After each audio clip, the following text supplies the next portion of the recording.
Nou is dit genoeg, Here. Neem my lewe, want ek is niks beter as my voorvaders nie. Die woorde kom uit Elia se mond. En mense sou dit half kon verstaan as dit net 'n loop van omstandighede was waar alles sleg was. Elia sê wel hierdie woorde letterlik 'n dag nadat hy die wonderwerk gesien het wat God op Karmelberg gedoen het, waar God uit die hemel uit geantwoord het met vuur, waar hy gesien het hoe God reën stuur terwyl dit droog was. Elia beleef dus net voor hierdie woorde wat hy sê, Here, ek is klaar, neem my lewe. Net voor dit het hy God se hand beleef en sou hy op 'n hoogtepunt gewees het wat mens nie sou verstaan nie, waar hy soveel vertroue gehad het in God, waar hy beweeg het naby die Here se hand. En net 'n dag daarna is Elia plat op die vloer. Is hy heeltemal verslae.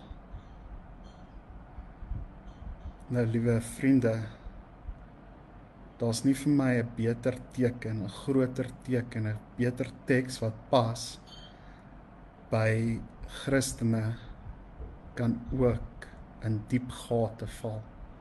Christene kan ook ly aan depressie. Christene kan ook sukkel. En ja, Christene kan ook selfmoord pleeg.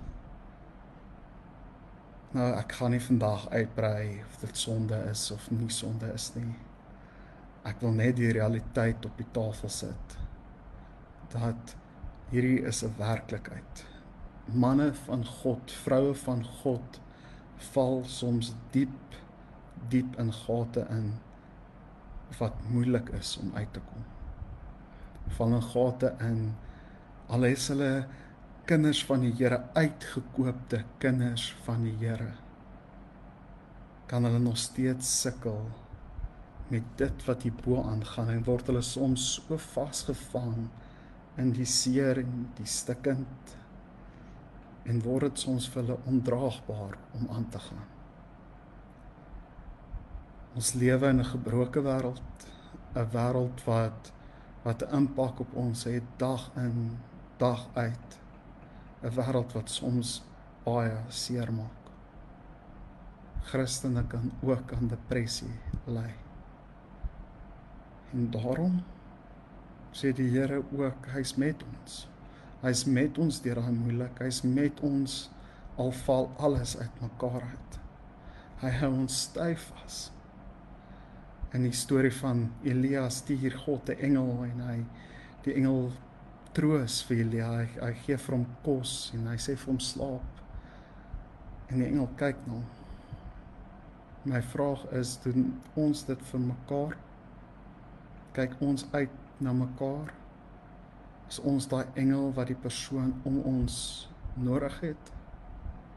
Of is mense links en regs besig om te verdrink om ons? En ons sien dit nie raak nie. Weet net, as jy vandag hierna luister en jy sukkel ook met hierdie diep gat, hierdie depressie, dat die Here by jou is. En as jy nie meer sukkel nie, reik uit.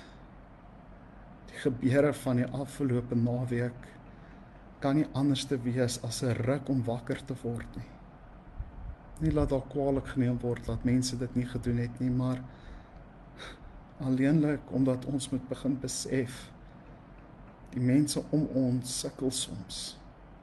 Daar's hierdie sêding wat sê, be kind, you don't know the battle that the person next to you is facing. Ons weet nie wat gaan aan in iemand anders se kop en se lewe nie.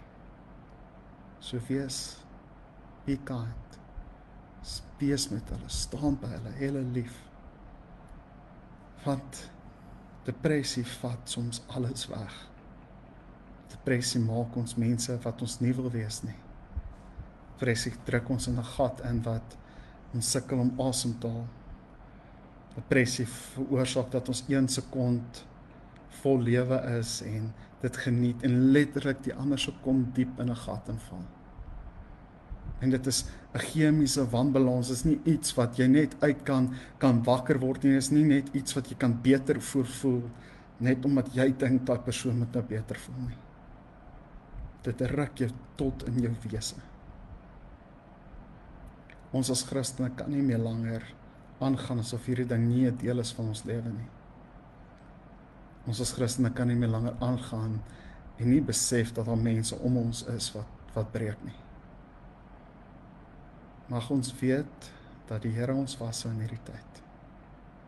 Mag ons weet dat die Here ons dra en mag ons die engele wees wat God stuur om te luister, om 'n drukkie te gee, om 'n glimlag te gee en net vir 'n sekond langer te staan by die persoon wat regtig stikkend is. Mag die Here ons genade gee en mag die Here vir ons 'n oor gee om te luister. Mag jy weet jy is spesiaal en dat die Here jou ongelooflik liefhet en altyd by jou sal wees. Mooi dag.